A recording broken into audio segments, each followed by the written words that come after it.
Kalau ada pertanyaan misalnya salah satu kontribusi memecah suara calon presiden Ganjar Pranowo di kandang Banteng, itu kemudian ada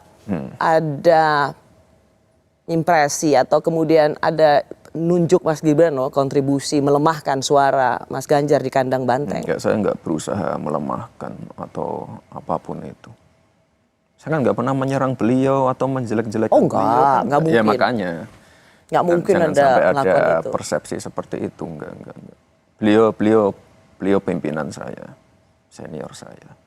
Mas Gibran kemarin akhirnya udah damai sama Pak Panda yang mengatakan Anda dibilang apa sama Pak Panda? Ya nggak tahu apa ya. Udah damai udah. Nah, emangnya berantem? Kan Kok dibilang, damai? ya Saya karena nggak pernah berantem. Enggak, Anda nggak pernah berantem, Iya. tapi kan ada statement-statement soal anak ingusan. Ya biasalah ya. Namanya anak baru ya pasti perlu banyak masukan, evaluasi dari senior-senior. Sebenarnya tapi saya rasa Anda cukup menikmati ya. Misalnya serangan-serangan atau hinaan-hinaan politik itu karena Menikmati? Iyalah, di politik itu ada semakin dihina semakin elektabilitasnya naik. Oh ya? Emangnya naik? Naik sebagai nama calon wakil presiden. Enggak lah. Iya.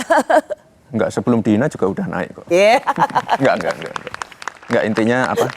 Saya banyak berguru dengan beliau. Saya langsung sungkem waktu bertemu di mana ya? Citarup kemarin. Langsung sungkem.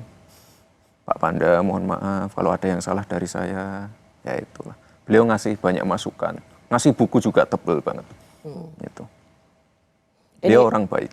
Ini stylenya Mas Gibran saya lihat dari. Style apa? Iya style. Jadi kalau dihina lalu dibalas dengan menunduk dan sungkem dengan cium tangan. It's a new style sih dari seorang Gibran Rakabuming. Namanya apa? Anak kecil ya pasti seperti itu ke orang tuanya. Apapun itu beliau senior saya. Pasti saya sungkem. Ya, itu. Dan saya nggak ada tendensi apa-apa. Itu gesture yang baik sih. Itu sebuah perilaku yang baik. Saya mengakui kesalahan saya dan ini. Emang salah apa Mas Gibran? Saya juga nggak tahu, tiba-tiba dikatain.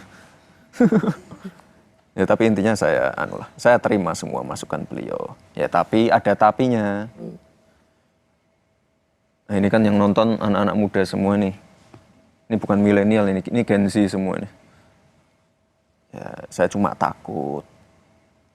Ya, jangan sampai diksi-diksi seperti itu nanti membuat ya anak-anak muda seperti ini jadi antipati ke partai. Saya cuma takut itu aja.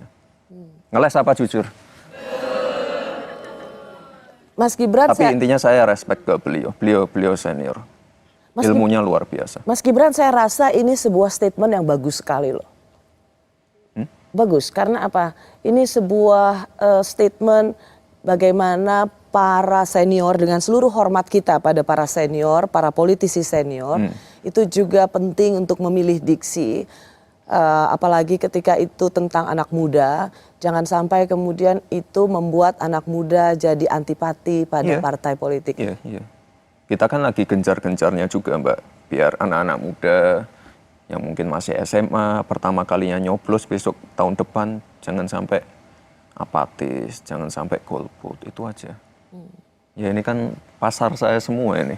Jangan sampai mereka jadi, lo kok gitu ya sama anak muda, nah, kita jadi gimana gitu. CEO siapapun itu banyak kok sekarang yang umur 20, umur 30, lebih muda dari saya banyak. Dan mereka performnya oke juga. Tapi intinya saya banyak belajar dari beliau ya. Mas Gibran termasuk memberikan masukan itu enggak? Bahwa ya mohon dengan hormat yang senior-senior ini juga ketika menegur. Oh enggak, saya enggak. Saya hanya kalau diberi evaluasi ya saya jadi pendengar saja. Saya enggak berani membantah atau menyanggah. Enggak. Ilmu saya masih dikit Mbak.